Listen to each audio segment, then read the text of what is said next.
Vale vem caindo fortemente no último mês, o mercado vem batendo fortemente nas suas cotações.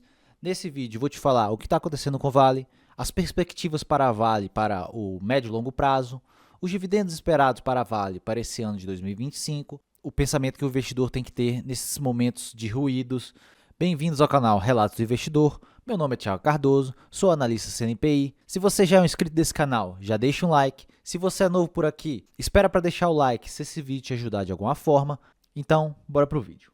A Vale, como todo mundo sabe, é focada principalmente na extração e venda de minério de ferro. 85% do seu resultado vem em relação ao minério de ferro e outros 15 a 20% vem de metais de transição energética, como cobre e níquel. Nesse slide, a Vale destaca o mercado vem subestimando a demanda do minério de ferro para os próximos anos. Eles destacam que a oferta mundial de minério de ferro está por volta de 1.495 milhões de toneladas para 2030, porém, a demanda exigida nesse período está estimada em 1.545 milhões de toneladas de minério de ferro. Então a Vale, nesse slide, acha que vai ter um pouco menos de oferta de minério de ferro. Isso quer dizer o quê? Os preços do minério devem subir nesse período. A demanda de aço, que é produzida com minério de ferro, ela deve crescer nas próximas décadas, principalmente até 2040. A Vale destaca o seu desempenho operacional na produção de minério de ferro nos últimos anos e o que ela espera para os próximos anos. No ano de 2024, ela fechou com 328 milhões de toneladas de minério de ferro produzidas.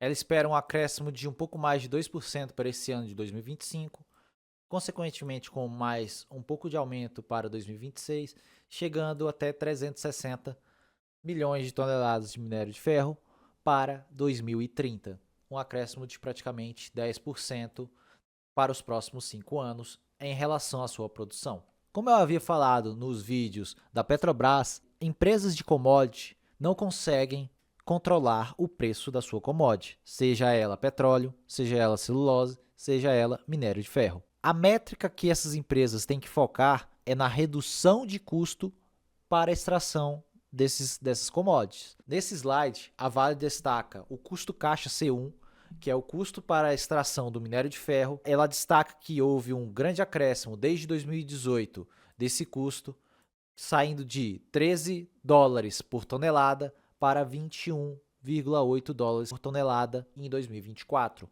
Ela também destaca que em relação aos seus pares globais, que seriam BHP, Rio Tinto e mais uma outra australiana, que aconteceu o mesmo fenômeno. Elas saíram de quase 13 dólares para 19 dólares, e a outra de 14 para 18 e a outra de 13 para 23.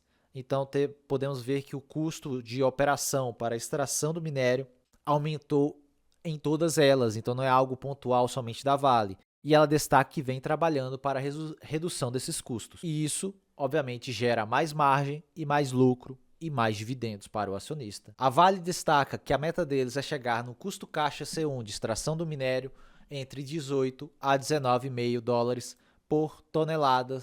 E esse ano de 2025, ela acredita que vai ficar por volta de 20,5 a 22 dólares e que deve acontecer uma queda gradual com a redução dos custos até 2030, chegando nessa faixa de custos e aumentando ainda mais a margem operacional da empresa. A Vale destaca também a sua grande competitividade, mostrando o guidance do custo total. Seria o custo da extração do minério, seja ele de cobre, níquel ou minério de ferro, até o transporte e entrega para o produtor, que vai transformar isso em ligas metálicas, em aço e tudo mais.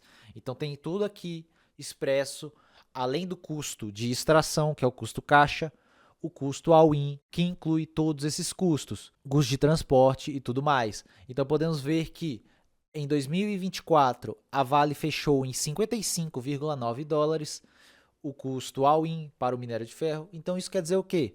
O minério de ferro hoje está cotado em 93 dólares. Eu vou mostrar o gráfico a seguir para vocês. Então ele poderia cair até um preço de 56 dólares, mais ou menos, para a Vale ainda conseguir ter retorno operacional, resultado operacional positivo. Isso não quer dizer o resultado líquido, mas o operacional seria positivo. porque todos os custos seriam pagos e ainda sobraria uma margem de lucro. O foco dela é a redução do custo caixa C1, isso poderia levar esse custo all-in para menos de $50 nos próximos anos. Então isso vai aumentar ainda mais a eficiência da Vale em relação a essas oscilações do minério de ferro que ela não consegue controlar. E a mesma coisa para o cobre. Podemos ver que ela não estima uma queda tão alta do cobre por conta de vários projetos em construção, então isso aumenta os custos. E também para a parte de níquel, que é onde a Vale vem nos últimos anos, focando nessa transição de não depender 100% do seu resultado para minério de ferro e diversificando um pouco mais para cobre e níquel, reduzindo tanto essa volatilidade do balanço dela. Observem que a Vale projeta para até 2035 eles aumentarem a produção de cobre de 420 para mais ou menos 700 quilotoneladas de cobre. Podemos ver que o foco da Vale vem sendo essa parte de diversificação do seu portfólio para reduzir a volatilidade dos resultados.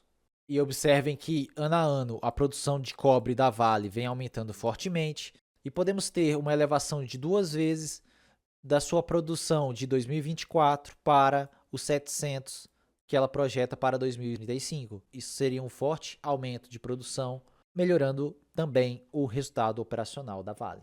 Observe aqui o EBITDA, que é a principal linha que vocês têm que olhar em relação a empresas de commodity, principalmente celulose e minério de ferro. Podemos ver que a parte de soluções de minério de ferro foi de 2,88 bilhões de dólares no primeiro TRI de 25 e os metais de transição energética foi de 554 milhões de dólares do primeiro TRI de 25. E observem que a maior parte disso vem em relação ao cobre. Então vamos fazer uma conta de padeiro aqui, só para vocês terem uma métrica. 546 dividido pelo total, que é 3,212. Observe que praticamente 17% do EBITDA da Vale no primeiro TRI veio em relação ao cobre, a mineração de cobre. Se acontecer essa expansão da produção de cobre nos próximos anos, vou dobrar esse EBITDA aqui do primeiro TRI somente para fins educacionais aqui. Então podemos ver que existe a possibilidade de até 2035, claro, isso aqui é um cálculo bem na conta de padeiro, então sairia de quase 17% agora em 2025 para praticamente 30% lá em 2035. E observem que isso é totalmente plausível, principalmente pensando nos fortes investimentos que a Vale vem fazendo nesse segmento para reduzir a volatilidade do seu balanço. O cronograma de desembolso de caixa em relação aos acordos de Brumadinho, Samarco, nesse ano de 2025, ela vai desembolsar 3,6 bilhões de dólares de caixa e isso vai cair fortemente para os próximos anos. Nos próximos anos não teremos tanto desembolso de caixa para essas indenizações, o que vai reduzir principalmente a alavancagem da Vale e ela vai poder pagar fortes dividendos. Observem que a Vale já destaca que no seu perfil de dívida, na sua dívida líquida, ela já coloca a parte de Brumadinho e Samarco. E observe nesse slide, a dívida líquida dividida pelo EBITDA ajustado da Vale estaria hoje em 0,8, o que é extremamente confortável para a Vale, principalmente nesses períodos agora onde o minério de ferro não está em preços tão atrativos. Está nos preços medianos dele, mas não está em preços tão altos como já foi no passado. Esse múltiplo EV/EBITDA é o múltiplo utilizado na empresa de commodities para você ver o quanto ela está gerando de caixa em relação ao seu valor de mercado. Podemos ver que hoje os níveis da Vale estão nos níveis bem baixos em relação aos anos anteriores. Mas cuidado com esses indicadores, porque nem sempre eles vão te mostrar o melhor momento para aportar em uma empresa de commodity. Geralmente, a empresa de commodities você tem que estar atento, principalmente em indicadores mais elevados e também ao preço da commodity. Ah, Thiago, mas por que indicadores mais elevados? Normalmente, as empresas de commodities vão ter indicadores muito baixos quando a commodity está muito alta, em um preço muito elevado. Vão ter indicadores que parecem que essa empresa está cara, principalmente em momentos onde a commodity está a um preço bem defasado, a commodity está bem abaixo das suas médias. Eu vou mostrar no gráfico a seguir que vocês vão entender mais um pouco sobre isso. Observem aqui o minério de ferro em azul e o EV sobre EBITDA da Vale em vermelho. Vamos olhar aqui em 2011. Observem que em 2011, esse EV sobre EBITDA estava bem abaixo das suas médias enquanto o minério de ferro estava em preços bem elevados. Observem que em 2016, quando o minério de ferro estava no ralo, no fundo do poço, o EV/EBITDA da Vale estava bem elevada, mostrando que ela estava cara, ela estava reportando prejuízo, a dívida estava aumentando e tudo mais. É até contraintuitivo, eu sei que isso é complicado, mas geralmente em empresas de commodity, o ideal, o melhor momento para você investir em uma empresa de commodity, principalmente as que existem há muitos e muitos anos, é quando tudo está feio mesmo, é quando está com dívida alta, não paga mais dividendo, tá horroroso o balanço, que seriam os melhores momentos para investir nesse tipo de empresa. Mas nem sempre eles vão aparecer. O que o investidor tem que ter cuidado? Ele tem que olhar a relação da commodity para ver se ela não está preços muito elevados, porque observe, as commodities elas sobem de preço, depois corrigem, sobem de preço, depois corrigem. Elas possuem um certo ciclo de alta e de baixa. O ideal é não se apegar somente aos múltiplos, que seria o EV sobre EBITDA, e olhar principalmente o preço da commodity específica, porque senão você vai às vezes cair nas armadilhas achando que está barato, mas está pagando caro. Quando você comprar empresa de commodity, você tem que ter visão disso, que você está comprando a commodity principalmente em preços bem baixos em relação às suas médias, e também ter bastante paciência, porque são empresas muito voláteis, o resultado um ano tá bom, outro ano tá ruim, é extremamente normal, mas o investidor de commodities tem que estar totalmente ligado nisso. E, como falei, geralmente o investidor de commodities tem que estar comprando, principalmente em períodos que está tudo ruim. Nesse gráfico aqui eu destaco o EV sobre EBITDA da Vale em relação aos seus pares. É nesse momento que você tem que usar o EV/EBITDA, principalmente para comparar em relação aos pares da Vale. Observe que a Vale nos últimos anos ela vem tendo um EV sobre EBITDA de praticamente 20% abaixo dos seus pares internacionais. Isso mostra que a Vale vem tendo certo prêmio de risco, o que pode beneficiar o investidor no médio e longo prazo. Que observe que há alguns anos a Vale estava mais cara que seus pares. Apenas nesse momento que a Vale está tendo desconto relativamente razoável em relação aos seus pares. Esse gráfico aqui é muito interessante, que mostra o valor de mercado em dólares da Vale nos últimos 85 anos da Vale. Então observem que muitas pessoas pensam, mas a Vale só fica de lado, não paga dividendo direito e tudo mais. Observe que isso já aconteceu várias vezes em vários períodos nos últimos 80 anos. Eu diria que é algo até cíclico, mas observem que em algumas décadas a Vale fica de lado, sem resultados muito consistentes, e depois os resultados começam a explodir. Algumas décadas ela fica de lado, sem resultados consistentes, depois os resultados voltam a explodir. E pode ser que no futuro aconteça a mesma coisa, não tem como saber, mas é apenas para vocês verem que é extremamente normal ficar anos de lado para uma empresa, principalmente commodity, e depois ela faz várias e várias vezes em relação ao seu valor de mercado nas próximas décadas. O retorno esperado para a Vale, nos meus cálculos, hoje nos 49,92, a parte pessimista que eu coloquei nos meus números, somente para vocês terem uma ideia. Óbvio, isso aqui não é a parte do fundo do poço, quando a Vale estiver reportando prejuízo e tudo mais. Seria essa parte mediana do resultado, que é entre o minério de ferro entre 90 a 100 dólares. Podemos ver que o ROI da Vale giraria em torno de quase 16%, a taxa de crescimento anual seria de 8,7%, o retorno embutido ao ano da Vale seria de quase 16%, isso nos daria um IPCA mais de 9,65%. Como eu gosto de fazer, comparando com o Tesouro IPCA 2035, esse yield de 9,65% tem um prêmio de risco de 32% em relação a esse yield de 7,31% do Tesouro. Observe que empresas de commodities, geralmente, com resultados medianos, ela ainda possuem retornos relativamente altos, pensando principalmente no seu médio e longo prazo. Como eu mostrei nesse vídeo todo para vocês, a Vale vem investindo fortemente para aumentar sua produção de minério de ferro, reduzir seu custo e aumentar a produção de cobre, principalmente, para ter essa transição energética e diminuir a volatilidade do seu balanço. O dividend yield projetado para a Vale nesse ano de 2025, eu espero algo na casa de 9%.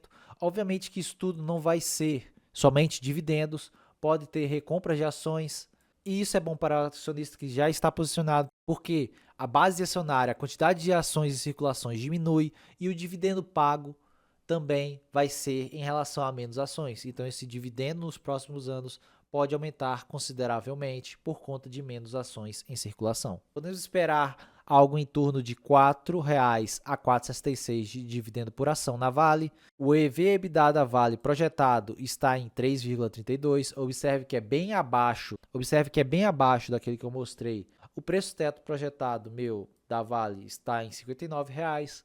Isso nos dá uma mais segurança de 18,59. Mas, senhores, lembrem-se, Vale, Petrobras, Klabin, Suzano, essas empresas possuem volatilidade muito forte no seu balanço. Vocês têm que ter essa consciência. Então, se você não tem o conhecimento sobre essas empresas, eu indico para vocês terem uma porcentagem pequena na carteira em relação a essas empresas. É melhor você ter um pouco mais de banco, um pouco mais de seguradora, um pouco mais de elétricas, para vocês não verem sua carteira oscilando tanto ao longo dos anos. Porque eu, pessoalmente, tenho Vale na minha carteira, é por volta de quase 10% da minha carteira. Meu preço médio em Vale é R$ 58,00, mas mesmo caindo para esses preços, eu nem ligo. Nesses preços, a Vale já está elegível para aporte novamente para mim. Então, provavelmente, eu devo fazer algum aporte em Vale nas próximas semanas. Mas percebam que o investidor em commodities tem que estar ligado nisso. Porque a Vale hoje está R$ 49,00, mas ela pode cair daqui a um tempo para 40, depois 35. E não tem muito o que fazer. É você segurar e focar no longo prazo, pegar os dividendos, reinvestir os dividendos e ir acompanhando a empresa. Mas tenham uma porcentagem pequena se vocês não têm tanto conhecimento nessas empresas. E olhando a parte gráfica, então observe a volatilidade do minério de ferro nos últimos anos. Observem que quando a Vale estava sendo cotada a mais de R$ 80,00, foi justamente nos anos em que o minério de ferro estava em preços extremamente elevados. Podemos ver que hoje o minério de ferro está bem abaixo das suas médias dos últimos anos. Ele vem respeitando esse suporte que eu marquei aqui. Pode ser que caia até um pouco mais. Eu tracei o FIBO e podemos ver que pode cair até os $87. E observe que no melhor momento para adquirir Vale foi lá em 2015, 2016, onde o minério de ferro estava sendo cotado a $35. Todas as empresas estavam tendo prejuízos. Como falei com vocês, geralmente os melhores momentos para adquirir pesado em empresas de commodities são em momentos de muita incerteza, onde os resultados estão muito ruins.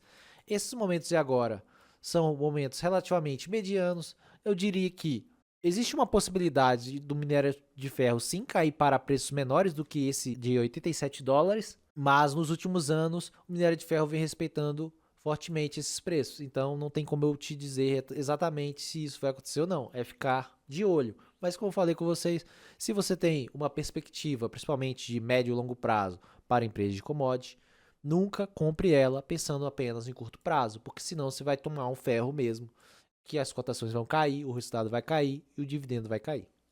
Observe que Vale, desde o ano passado, vem nesse longo canal de baixa. Eu posso estimar que a Vale possa cair até os preços aqui de R$ 47,00, se ela respeitar esses FIBOs e o fundo desse canal. Mas observem que aqui já são patamares bem baixos nas cotações da Vale, principalmente em relação aos anos anteriores. Então, pessoal, por esse vídeo é só. Espero que tenham gostado um pouco do racional em relação à Vale e o que eu falei sobre empresas de commodity. Geralmente, empresas de commodity, você tem que olhar ao contrário os múltiplos. Os múltiplos você tem que comprar quando eles estão caros e não baratos. O momento atual da Vale são múltiplos medianos, então meio que dá para você comprar, mas sabendo que pode cair. É isso que você tem que entender. Lembrando que esse vídeo não é uma recomendação de compra, cada um tem que estudar e conhecer a empresa que tem na carteira. Se você gostou desse vídeo, deixa o like, comenta aqui embaixo se você tem Vale na sua carteira. Como eu falei, eu tenho Vale na minha carteira e se esses preços continuarem caindo um pouco mais, eu vou sim adicionar um pouco mais de Vale na minha carteira. Então, deixa o like, se inscreva no canal e até o próximo vídeo.